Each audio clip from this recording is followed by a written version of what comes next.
अल्लाह का दीन गालिब होगा पूरे कुरे अर्जी पर। इसकी खबर दी है मोहम्मद रसूलुल्लाह सल्लल्लाहु अलैहि वसल्लम। उन्होंने फरमाया है कि पूरे कुरे अर्जी पर कोई घर नहीं रहेगा, न ईंट और गारे का बना हुआ, न ऊंट के बालों से बने हुए कंबलों का बना हुआ कोई खैमा रहेगा जिसमें अल्लाह का दीन दाखिल है। ये काम तो होकर रहेगा, सिर्फ ये है कि हम उसमें से शहादत का हिस्सा पाते हैं या नहीं, ये हमारा मसला है।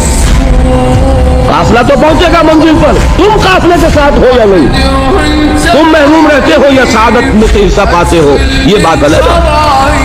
बाकी ये कि होकर रहेगा, ये हम नहीं कह सकते कब होकर रहेगा। जिसने अपनी जान दे दी वो सुनसुनी, उसकी जिंदगी में इनकलाब आए ना आए, दीन गालिब हो न हो, उसका काम ये है कि जो कुछ उसको अल्लाह ने दिया था उसे लगा दे, बस वो सुरखरू वो काम।